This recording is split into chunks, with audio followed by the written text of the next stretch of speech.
On the northern edge of the world, where the sea rots the air and the wind tastes like rust, something walks without skin.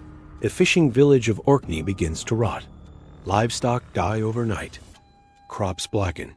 Children fall sick. Fishermen claim they saw something in the tide at dusk. A horse. No, something worse. The Nuku'alofi walks out of the sea. Where it breathes, plants wither. Where it steps, disease spreads. That same night, the moon turns red. Wind stops. A sound like wings slicing air. From above descends a towering bat-shaped shadow. Ancient whisper. Kamazuts, a forgotten god of sacrifice, drawn not to the village, but to the plague. The bat deity senses imbalance. Where death spreads without ritual, gods take offense. The sky darkens unnaturally. The Nuku'alofi lifts its skinless head. It sees the sky predator. Storm erupts. Kamazuts dives. The Nuku'alofi releases a toxic mist from its breath. Grass dissolves. Kamazuts avoids ground contact, slashing downward with bone-like wings. Each wing beat sends sonic shockwaves. The Nuku'alofi grabs a fishing boat and hurls it into the air. Kamazuts splits it in half mid-flight. The bat god pierces the horse demon's exposed muscle. Black blood sprays like oil. The Nuku'alofi screams, a sound like rusted metal dragged over stone. It charges into the ocean. Kamazuts follows. Water boils. Waves rise 30 feet high. Lightning reveals silhouettes clashing beneath the surface. Suddenly, silence. The sea calms. The village wakes too. No plague, no storm, no bodies. Only a single massive bat wing bone washed ashore. And hoof prints, leading back into the ocean. Some gods correct imbalance. Some monsters survive correction. The jungle was thick, heavy with a fog that clung to the air like a ghost. Leaves rustled, a dry, papery sound, but there was no wind. It was a silence that wasn't empty. It was watching. For a group of hikers, what began as an adventure was quickly souring into a nightmare. Their compasses spun uselessly, GPS signals vanished, and every path they took seemed to circle back to the same gnarled, ancient tree. It was as if the forest itself was alive, a living maze designed to trap them. One hiker, Mark, swore he saw something moving in the canopy. A shadow, too tall, too fast to be an animal. He tried to tell the others, but his words were lost in the rising panic. The forest was playing tricks on them, disorienting them until their frustration turned to fear. They started blaming each other, their voices sharp and ragged. And that's when it happened. In the chaos, they split up. Each person, convinced they knew the right way, plunged deeper into the green labyrinth alone. From the high branches, a figure watched them scatter. It had the powerful body of a man, but the head and hooves of a horse, the tick-balling. With a thought, it shifted the trees, twisted the paths, its laughter a silent rumble in the earth. It was a game, and the lost hikers were its pawns. The more they struggled, the tighter the forest's grip became. One of the hikers, Sarah, stumbled into a small, unnaturally quiet clearing. The oppressive humidity of the jungle vanished, replaced by a sudden chill. Standing under the moonlight, filtering through the trees, was a woman. She was slender, dressed in a long coat, her face half hidden by a plain white surgical mask. "Am I pretty?" she asked, her voice soft, yet it cut through the air. Sarah, startled but trying to be polite, managed a nervous nod. "Yes, you are," she stammered. The woman's eyes, the only part of her face truly visible, seemed to curve into a smile. She reached up and slowly, deliberately, pulled down the mask. Her mouth was slit from ear to ear, a grotesque, permanent grin carved into her flesh. "How about now?" she whispered, raising a pair of long, gleaming scissors. Sarah screamed, stumbling backward, her mind reeling. This was the Kachise Kona, the slit-mouthed woman, a spirit of urban legend, somehow here in the heart of this ancient jungle. Before the spirit could take another step, a thunderous crash echoed from the edge of the clearing. The Tikbaling emerged from the tree line, its powerful form towering over them.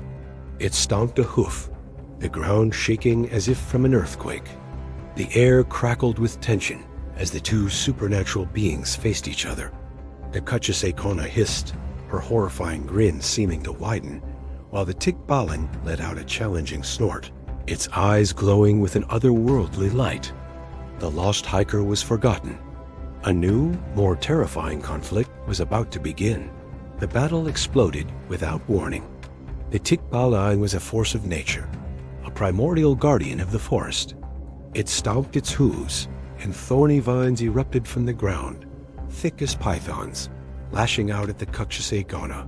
Trees bent and twisted at its command, their branches becoming wooden spears aimed at its foe. But the slit-mouthed woman was unnaturally fast, a blur of motion that even the forest couldn't seem to catch. She darted between the grasping vines, her scissors flashing in the moonlight, snipping through wood and thorn as if they were paper. She was more than just fast. She was a master of illusion. Suddenly, there weren't one, but a dozen Kachase circling the Tikbaling, their soft, chilling question echoing from all directions. Am I pretty? The clearing dissolved into a dizzying vortex of taunting whispers and flashing blades. The Tikbaling roared in frustration, smashing the ground and sending shockwaves that shattered some of the illusions, but others simply reformed. This wasn't just a physical fight. It was a battle of realities. The Tikbaling controlled the physical world of the forest, while the Kachase warped perception itself. The horse-headed guardian closed its eyes, focusing its ancient power. The very air began to distort, reality bending around it. The clearing, the trees, the illusions, everything began to warp as if seen through a heat haze. The Kachase illusory copies flickered and dissolved as the Tikbaling asserted its dominance over its domain. She lunged, aiming for the creature's throat, her real form finally revealed. The Tikbaling met her charge head-on. There was a cataclysmic clash, a blinding flash of light that wasn't light, a sound that was pure silence. The fabric of the forest tore apart. The ground buckled, trees splintered, and the entire clearing collapsed inward, consumed by an explosion of raw, supernatural energy. A gentle morning sun filtered through the leaves, warming their faces. The hikers awoke with a collective gasp, huddled together at the edge of the forest, right where the trail began. Their clothes were torn. They were covered in dirt and scratches, but they were unharmed. They looked at each other, their memories foggy, like the remnants of a fever dream. Was it all a hallucination? Dehydration? Had they ever really been lost at all? They couldn't be sure. The jungle was quiet now, the air still and peaceful. As they gathered their belongings, ready to leave this place forever, Mark noticed something on the ground. Lying on a bed of moss was a single white surgical mask, looking strangely out of place. A few feet away, pressed deep into the soft earth, were a series of perfectly circular prints, the unmistakable marks of a horse's hooves. They stared at the strange artifacts, and a shared, unspoken fear passed between them. They didn't have any answers, only the chilling certainty that they had stumbled into something ancient and terrifying, and had somehow, miraculously, survived. Thank you so much for watching. If you enjoyed this dive into folklore and mystery, don't forget to like, subscribe, and hit that bell icon so you never miss another story. See you next time. Ever heard the saying, some nightmares are sent to punish you, others are sent to protect you? It's a phrase that dances on the edge of comfort and fear, isn't it? Tonight, we're diving deep into a story that lives in that exact space, a mythic collision between two legendary creatures of the night. This is the tale of what happens when the shadow learns to dream. It all begins in a small, quiet village tucked away from the noise of the modern world. But a strange sickness has fallen upon it. A child wakes up screaming, his parents rushing in to find nothing but shadows lingering just a little too long in the corners of the room. A faint, sweet smell of jasmine hangs in the air, a scent that should be comforting, but now feels like a warning. Across the village, the story is the same. People wake up exhausted, not from fear, but from a profound, bone-deep weariness. It's as if their very life force has been siphoned away while they slept. They can't remember their dreams, no matter how hard they try. The only memory that surfaces is a fleeting image, a shared hallucination. A tall, silent shadow standing beside their bed in the dead of night. Whispers start to ripple through the cobblestone streets. They're soft at first, spoken behind cupped hands, then grow louder with each passing day of exhaustion. Call the Baku, they say. We need the Baku. An elderly woman, her face a beautiful map of wrinkles and wisdom, steps forward. She's the keeper of the old ways, the one who remembers the rituals their ancestors practiced. She gathers the worried villagers and teaches them the ancient rite. It is simple, she says, her voice raspy with age, but steady with conviction. If you are plagued by a nightmare, if a dark dream troubles your sleep, you must say it 3 times. Baku, eat my dream. That very night, a young boy, tormented by night terrors, whimpers in his sleep. His mother, holding his hand, remembers the old woman's words. She leans close and whispers into the darkness. Baku, eat my dream. Baku, eat my dream. Baku, eat my dream. The air in the small room grows thick and heavy. Smoke, gray and ethereal, begins to curl from the corners of the room, coalescing into a single impossible shape. A creature forms, a being straight out of myth. It has the trunk of an elephant, the powerful limbs of a tiger, and eyes that glow with an otherworldly light. This is the Baku, the Dream Eater. It moves silently toward the sleeping child. The shadows cowering around his bed seem to recoil. The Baku opens its mouth and inhales. The darkness, the formless fear that has been tormenting the boy, is pulled from the air and consumed in a single silent breath. The boy's breathing evens out, his face relaxing into peaceful sleep. The ritual worked. But the Baku doesn't stop. It doesn't fade back into smoke. It stands over the child and inhales again, deeper this time. A new kind of energy fills it.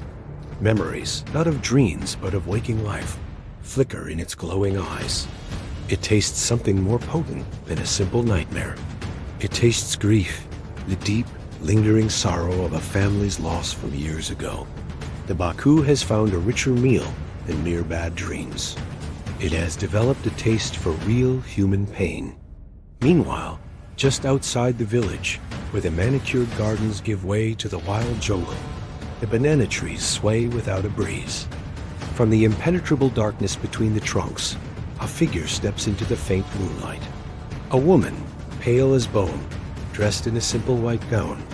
Her hair is long, black, and cascades down her back like a waterfall of ink. A soft, almost gentle smile plays on her lips. This is the Pontianak. She is a legend of a different kind, a spirit born of tragedy and rage. She doesn't need to enter homes to feed. She doesn't prey on dreams. She waits. She listens for the sounds of sorrow, of heartbreak, of unfinished pain. And in this village, drained by an unseen predator, she finds a banquet. As the Baku moves from house to house, growing stronger by consuming the villagers' latent grief, it senses her, gets a presence unlike anything it has ever encountered. A nightmare that isn't born from sleep, a living, breathing vortex of sorrow.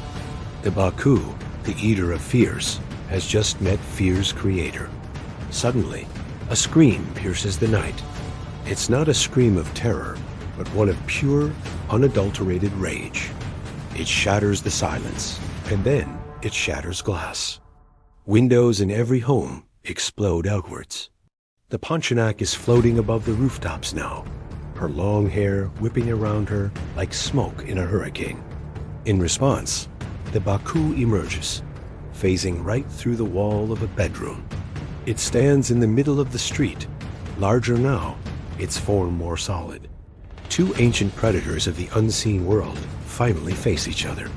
One who feeds on fear, and one who embodies it. The Pontianak lets out another shriek. This one is a weapon. The remaining lights in the village flicker and die. The entire street is plunged into an oppressive darkness. But the Baku is a creature of darkness. It opens its massive jaws, its elephant-like trunk unfurling, and it inhales with the force of a black hole. The sound waves of the Pontianak's scream visibly bend in the air, distorting like smoke being pulled into a vacuum. But she only smiles, that gentle, unnerving smile. The Baku is trying to eat her fear, but she isn't fear.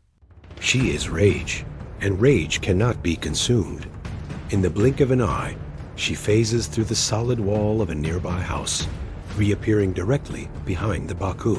Her long fingernails, now like sharpened claws, slice through its mist-like body.